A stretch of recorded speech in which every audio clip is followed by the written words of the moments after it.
All right, guys, welcome to another episode of Wisdom and Wealth. I'm super excited. I got a friend, and actually just a recently new friend, but we have been interacting or crossing paths for a while now.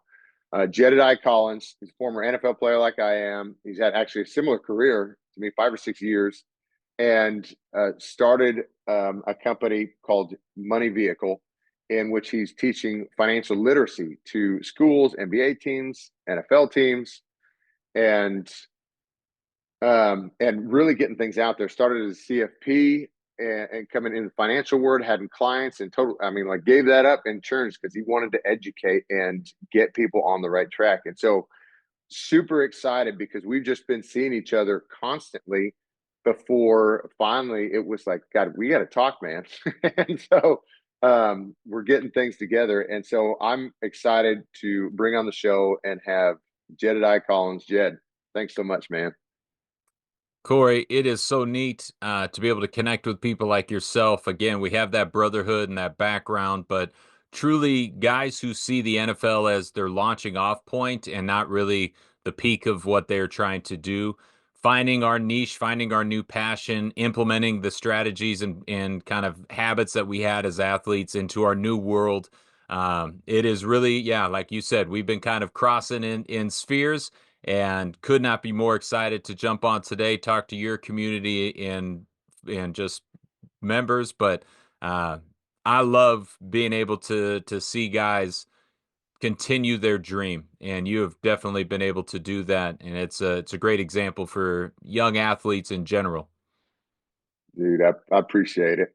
Well, let's do this. I get excited. So a big thing for us on this podcast is like we entrepreneurs. I love the story. I love the Yeah, building, and so you guys know we were doing it beforehand before jumping on the recording. It's just talking about the ups and downs of entrepreneurship, having to navigate this thing, and I'll tell you, a lot of people envy or they say, it's really nice because you're your own boss and yeah. you can work whenever You you choose want. your hours. Yeah, Yeah. yeah, yeah. You're like, okay. Uh, which, yeah, I guess, right? It is cool because today's a Friday. I'm going to head onto the ranch after this. But the thing is it also comes with a ton of weight, Yeah. and you're not just told what to do. You got to figure this stuff out. And so I'm super excited. But tell me this, do this real quick. Okay, NFL to money vehicle, or NFL to advisor to money vehicle. Give me the why, give me the purpose, and give me where you're at today with that, if you don't mind. Yeah, brother. Not at all. So it really begins back my rookie year in the NFL, getting that first paycheck. I got handed it and truly had spent every dime before I even cashed the check. Cute story. I bought an engagement ring 15 years later. Great investment, but still poor financial habit. And I started to question and wonder, like, okay, I'm starting to see the statistics and the guys who go broke after they're done playing. I'm a fullback. I'm never going to be a mega money millionaire guy. So how do I do it differently? And I looked at my family, to be honest, my mom, my dad.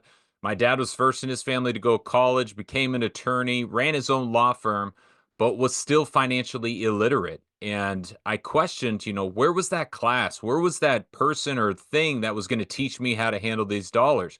That was 17 years ago.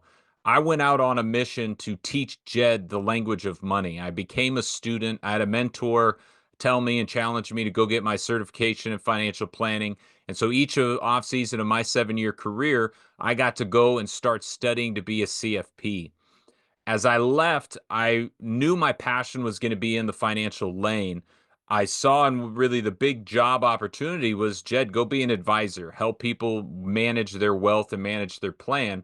So I went down that path and I loved being around a building of experts, a building of people interested and curious about the same thing I was. But what I came to realize was my goal really wasn't how to help wealthy people continue to create and build. My goal was to really start people on the journey just like I had. And so I went from the student to the expert. Then I became a teacher. And really, the last 5 to 10 years has been, how do you teach the teachers? So, as in 2012, I went and delivered my first financial workshops. 2016, I was in the financial industry. in my spare time, I would go to high schools, community colleges, my university, different places and start teaching. I did well enough to where the company started to say, "Hey, we have these 401k clients. You want to go start doing some of your workshops for them?" I was like, "Absolutely. If there's students in an audience, I'm in."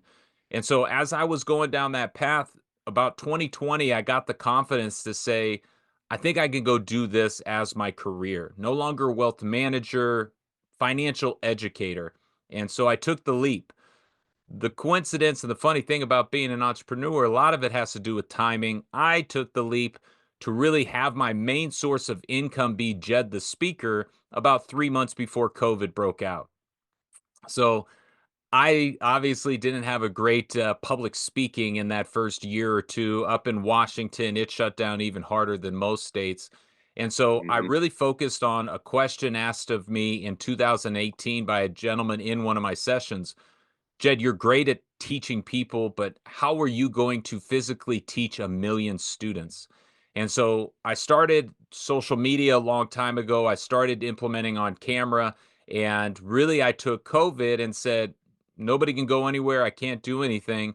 I was already building the virtual side. Let's double down there. So the first, 6 months when everybody was kind of sitting on the sidelines, I was creating all these videos, turning a book and a textbook that I'd already created into a video curriculum. And that was 5 years ago now. And so I look at it and I say, the student, we got a textbook, we got a workbook, we got videos. But what I came to realize as I worked with schools is the teacher was also going to be my student. And so I Hmm. really have had to focus the last 3 years around how does the class deliver in a high school nationwide, and being able to deliver those resources and even education for the teacher has really allowed us to start to hear that word scale. I can't directly teach a million people, but I can train 1,000 teachers to go into their schools and teach the students. And so that's really where we've been the last 5 years, scaling across the country. We're in over 20 states, 400 high schools, 20,000 users in a semester long curriculum. People challenged me on that curriculum word. Yes, it started with content. I have spent a decade building the curriculum. And really, what makes us unique today as the best financial literacy curriculum is it's an entire class. So it's not just the student, it's not just the teacher. We understand the administration questions. And with the turn and click of a button, we can empower thousands of students in a school district each and every day for a full story semester. Dude, that's huge. That's massive. You got to have some content to be able to do that. You have to have hundreds of hours. And so it's to the point now we can say 18 weeks, week 7, day 3. Here's your pacing guide. Here's your notes to talk. Here are the in class slides. Here's the student textbook. Here's their workbook. Here's their project. And then here's the exam at the end of it all. So it is and that's a lot of people say, well, why don't more, business B2C? Why don't you just go get more Facebook leads? Most people won't commit to what money vehicle is. It is not a 1 hour get in, get out, and be done with it. It's a true teach me how to speak money and build the start of a financial plan. And so, why I focused on high schools originally was the captive audience. You don't get to go anywhere. School is school. The cool part is, over the last 5 years since COVID, we've seen now 40 states mandate to graduate high school, financial literacy is a core curricular class. So the want to have has moved from cool resource to need to have curriculum to graduate. That's awesome. Okay. So I get excited about wins. So I'm like the stuff that is obvious to everybody, right? I'm like, you're teaching NBA teams, NFL teams right now. Yeah. Like the background, what some of you guys didn't get to hear us before was, um, man, we get the Cowboys they brought me in like the last 5 or 6 years to talk to the rookies. And one thing I like to share is when you're done, nobody cares anymore. Hmm. And unless you're some big name, right? And so, but the most of us, nobody cares. So you have to bring value in some other area for anybody to notice you. It comes from a scripture as a man's gift makes him known amongst great men, Mm. and so basically, so if that craft or that gift is not crafted or developed, you won't be known and you'll be unknown. And so there's a little bit of that. Get the word is getting out of my head, but a little bit of that anonymity that you have to walk through to get that value that provide to the world again, right? But once you have it, it makes you known amongst great men and opportunities show up. And this is so what I love is okay, you've got to develop yourself, but tell me pro leagues and these schools, Yeah. which is where we want to start, is our babies, right? But like how have you been able to get those wins up to this point? Or tell me what's like what was a big turning point along this process where you're like, okay, that was awesome, but this is working. Yeah. What's what was the one of the biggest wins you've had so far? I love the quote by Steve Jobs, the dots connect backwards. And you really do look at the journey. I got cut 13 times in my NFL experience, and I looked at each one as an opportunity to walk into a building and steal from the best in the world, whether that was the head coach, the quarterback, the DB, didn't matter. I was there to learn. Um, and so today, yeah, I get to say I teach 1,000 professional athletes, 5,000 college students, and 20,000 high school students this language of money. Of course, in 3 or 4 years, I want to put some zeros behind each of those. But the wins have come through the authenticity and the drive. And a big part of me has always been mindset and finding out how do I translate what made me good as an athlete to making me good as a worker, an entrepreneur, a husband, a father, and really every other aspect of my life. And so as I look at the wins today, this it's March. We're starting to prepare for the NFL offseason. NFL teams are now calling Jed. That was not the case even last year, 2, 3 years ago. But about 2018, I went and started knocking on the Seahawks door because I live outside of Seattle. And again, it took 2 years to get an opportunity, 2 years to earn the trust. And now I am their guy. So I continue to look at what allowed me to get in that door is obviously the skins on the wall of being a former player. What kept me in the room is being the best at what I do. And it's just like you were saying, it's you got to add value. And so today I look back at the beginning of NIL. LSU was bringing me in to teach their students about money before NIL even passed. It allowed me to see a light of the future. And it saw that students, college, now high school, are going to be getting these paychecks. It doesn't matter what you study in high school, everybody's going to get a paycheck. This is the one subject that is guaranteed to go against any diverse population.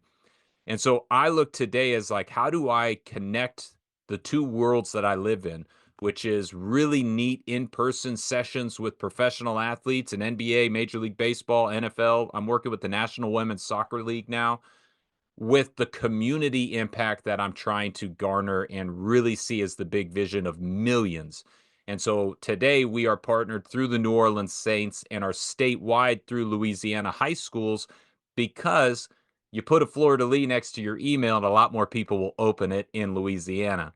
And so I am now engaging that template and that idea that we have in Louisiana with about 8 other NFL cities and organizations with the simple ask of, do you want to impact the high school students around your city? Obviously, community engagement departments say, yeah, how can we do that? I get to deliver the vehicle. They get to bring what I cannot always do, which is get the school excited and the student interested. We can now connect the Dallas Cowboy player to the students around Dallas. And that excitement, that energy, that sizzle is something that makes our curriculum unique. But it also centers back around one thing we have centered hit. How do we make it easy for the teacher? How do we engage that student? Use that NFL card. But the most important thing in any 17-year-old's life is themselves. So the entire curriculum is broken down to how does that individual create a plan, take those actions, moving beyond education into that application mindset. So I look backwards and I say, I've driven the Jed the speaker, and I consider that the self-employed side. I've used that tool as my marketing to prove, hey, I am real, I am authentic. I would consider myself the most engaging financial educator in the country, but the mission and the goal behind Money Vehicle is to impact the masses, is to go to the millions. So how do I use that tool and that value I can bring to bridge into a bigger and better opportunity? Dude, I love that. So tell me like so obviously to scale, if you don't mind, and this is the stuff Yeah. that I love. It's like um we started getting messages, and I got one just the other day from a buddy about one of our episodes where he was like, "Man, I had no idea that it's comforting to know other entrepreneurs are going through some of these same issues." And um and what I love talking about is like, how do we work through these problems? Like we all want to scale, want to grow like crazy, but a lot of us, and I have an accountability coach that actually told me this one time that was a really good picture, but he was like, us as entrepreneurs, we're stuck inside the bottle, meaning like we're reading the back of the label all the time.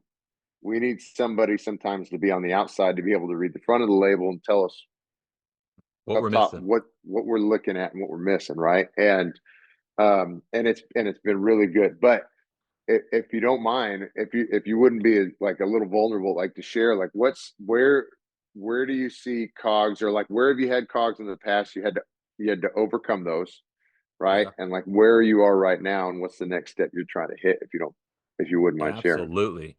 So, I mean, first and foremost, getting attention or responses from educational systems is darn near impossible. As an ed tech founder, yeah, I would go back 5 years ago and say, Jed, sell directly to people, don't go to schools. But the school side is who I want to help because it is, again, that captive audience and how to reach the masses. So the biggest hurdle is every school has a state department of education that everybody says, oh, well, just go there. The state doesn't decide what each individual district is going to do. So then you got to go to each individual district, and they may have a few different high schools with a few different teachers. And how do you have equity in education to be able to, like you said, scale a curriculum across a district or state? So it's been a really big challenge to look at our materials and say, yes, we have the printed textbook, yes, we have all the student, but then you have to connect all that to the teacher facing side. And so for our hurdle, it has been getting the teacher as the student up to speed just as much as we are the student as the student. But my hurdle has been, I've cash flowed this. I've not found any investors. We are actually starting that process because the opportunity continues to grow. In the next 4 years, 4 million high school seniors will be forced to go through a class that I've spent the last decade building. So the opportunity is on us as on the horizon, but the hurdle has been cash. I mean, how do you hire team before the revenue comes in? How do you spend money on marketing before, you have the sales? How do you get users in a captive group like a school system? Well, sometimes and a lot of times you got to give it away for free, especially because I'm not a billion-dollar publisher like McGraw-Hill, who most people are going, yeah, it's a Pearson textbook. I'll buy that. Money Vehicle, I've never heard of you. So the challenge of identity crisis. Am I a guy, Jed Collins, ran through human beings as a fullback? Am I capable of changing the world? And that's a question I have to ask myself and challenge myself with quite often because I'm venturing down a path that has never been done before. People have said for 40 years we should teach students money in schools, yet nobody has done it successfully. There are a lot of amazing resources, nonprofit organizations who have addressed the issue and given a solution to a part of it. But I was just on with the district in Louisiana this morning who said, Jed, we're here because we're tired of looking for 7 different resources to fill a semester. We want something that's all in one, not just for the student, but for the teacher, for the school. And so the hurdle has been I getting the message out that this company you've never heard of and this guy who was, yeah, a football player has built a system that is the solution. The nation right now is wondering where it is. And so that has been kind of the twofold piece for me is I don't have the cash to go and just put out on the market, sales, sales, sales, ads, ads, ads. But I also need to hone in that message and that story around, even though I'm the, small startup entrepreneur, we do have the capacity and the product to solve your problem. And so, as that young entrepreneur, I believe the first chapter in any entrepreneur book should start with, you're crazy. And you have to be crazy. You see something that's not real. That's the definition of being crazy. Now, the last chapter is going to be crazy genius because your thing came to fruition and, the vision came into clarity. But it's that battle as an entrepreneur to continue to believe. Like I said, I could quit my entrepreneurial journey today and be a successful speaker.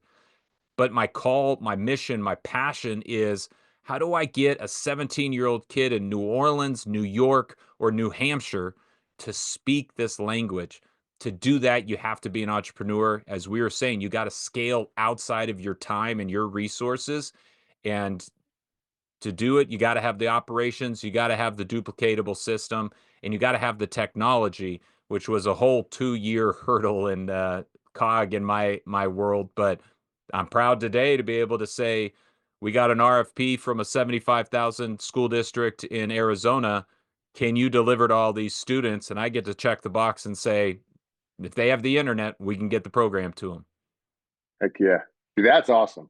That's what I love. There's a we had Bob Berg on one episode of our podcast, and he is co-author of The Go Giver. And Love it. if for anybody who hasn't read that book, there's a chapter in there about a teacher, and she has her classroom and is talking about making money and revenue, and basically in that it basically was talking about the law of scale. And so there's a common deal in our world, right? We're like, hey, this was me. This is part of my story. I was going to be an elementary ed teacher. I didn't know what the heck I Mm, wanted to do. yeah. And but then I got spoiled by the league, and I was like, dude, teachers work way too hard, make way too little. Way And too hard. and so and so we have a lot of people that that advocate. They're like, teachers need to make more, and there's yes, generally, but this law of scale in that book, the way it was illustrated was really good. But the story with the teacher, she is capped in her skill or her delivery, and meaning she's only reaching 15 or 30 people in Yeah. one class. So she's capped her revenue producing capability to that single classroom. And what she had did was created a bunch of engaging games or learning activities. And during a parent teacher conference, she had one parent had like some tech company who could develop the tech behind her games or her learning systems, and the other one had a marketing company, and she paired all that together and scaled it to something Awesome. amazing, right? Which Yeah. turned into just a stupid income source for her. And so this is what I love is like, okay, the opportunity is not found in an abundance of resources. It's the lack of resources, because it forces us to grow, right? And that's where things have really come about in that story. And so anyways, that's why I love where you're at with that. um it's neat because it forces you to go searching for something, to me, in my world. And we were talking about this right beforehand, but yeah, I'm very what I love about our office is like we preach entrepreneurship to everybody. So like even our director of ops, Mackenzie, she is a whiz at her job, but she is huge in the physical fitness arena, and she's potentially looking at starting some coaching. And I'm like, heck yeah, do it, right? We want that spirit because it forces a different growth muscle to get after you, Definitely. instead of me just clocking out at 5 o'clock. And it comes with its own battles, but it's a growth aspect that forces you outside of yourself into this discomfort and to look for a new opportunity. And I just love that. But it's been cool. But tell me this. So one of our favorite things is like the people we look for.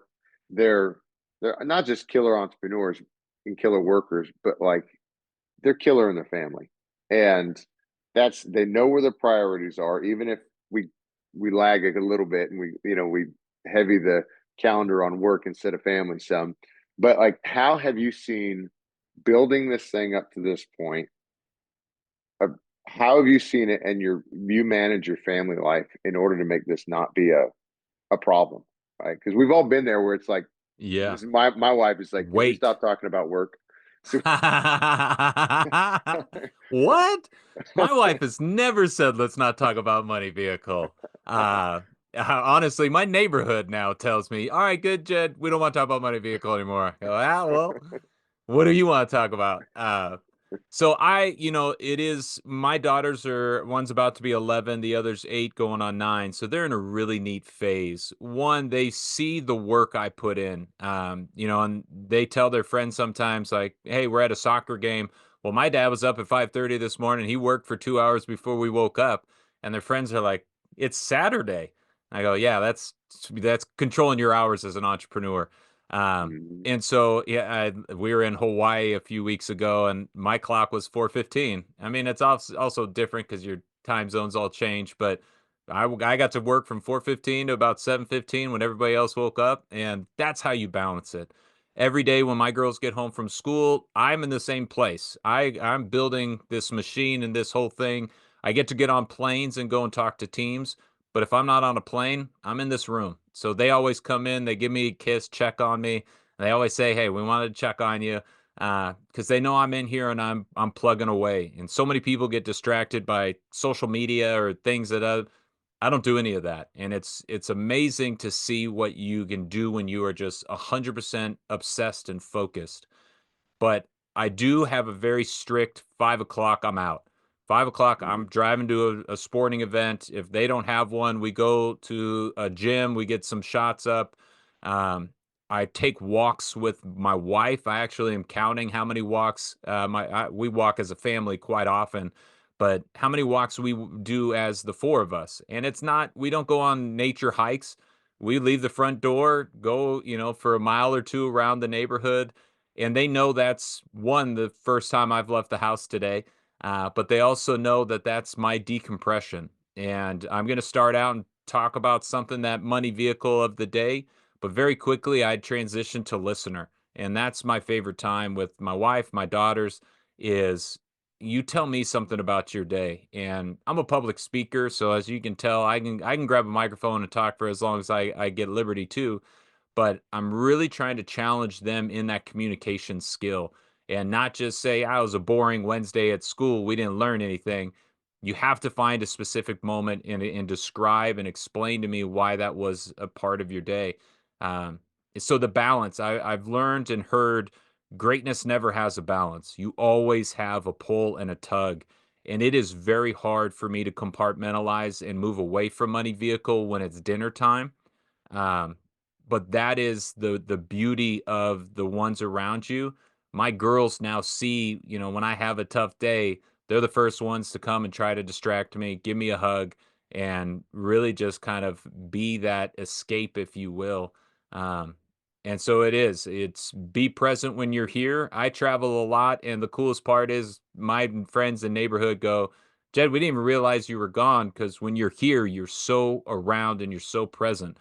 Walk your kids to school, do whatever you can to just have those times with them." Uh, but no, the balance is never going to be equal, even. And if you're passionate about both, you're going to be tired at the end of the day. It's true. We talked about this is intentional imbalance, right? Yes. It's when I'm with my family, I'm with my family. When I'm at work, I'm at work. It's always on your mind potentially, but it's like be intentional imbalance, and it's a lot of like what other people have spoken in my life is managing the energy rather than the balance, Yeah. and so like I I feel that with your babies because my Grace, she's 10, and she can see me when I'm like stuck in my head, even just doing Yes. dishes. And Yeah. she's like, love you, daddy. Yeah. And she's like, you That's the okay? scary part. She's Yeah, watching. Yeah. I Like, know. ah, I know. oh. Dude, it's awesome. But I love this because I love hearing that because obviously more is caught than taught.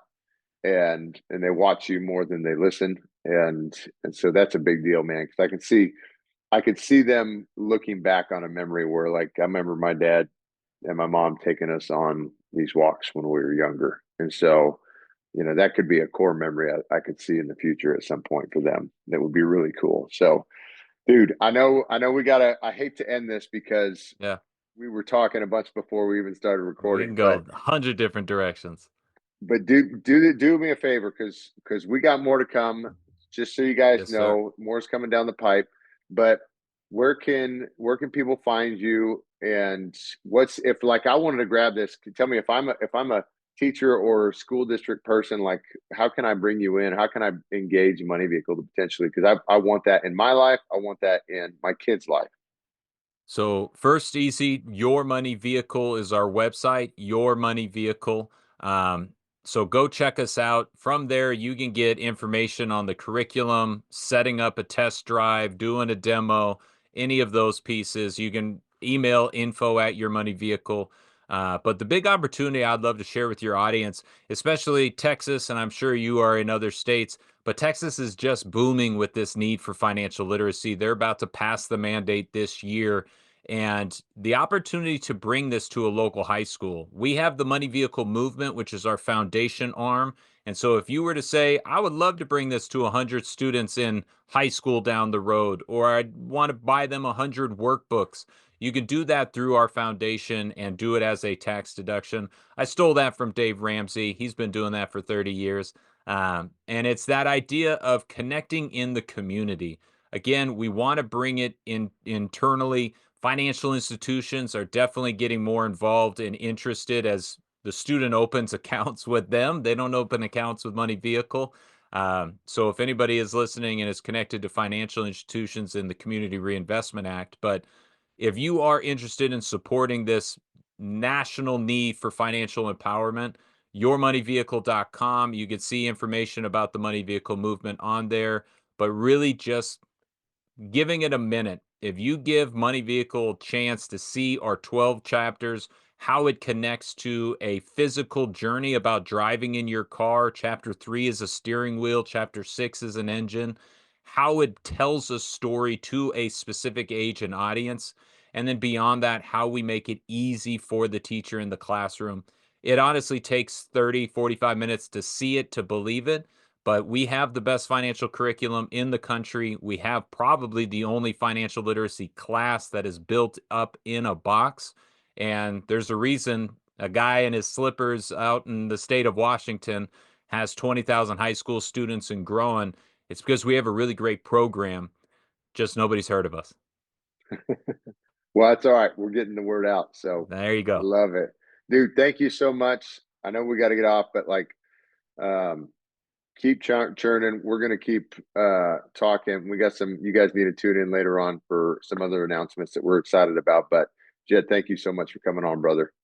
Hey, keep being the leader, keep being you, and I look forward to the rest of our collaboration. So enjoy the day, and I'll talk to you soon. All right, Jed. Talk to you in a bit. Peace.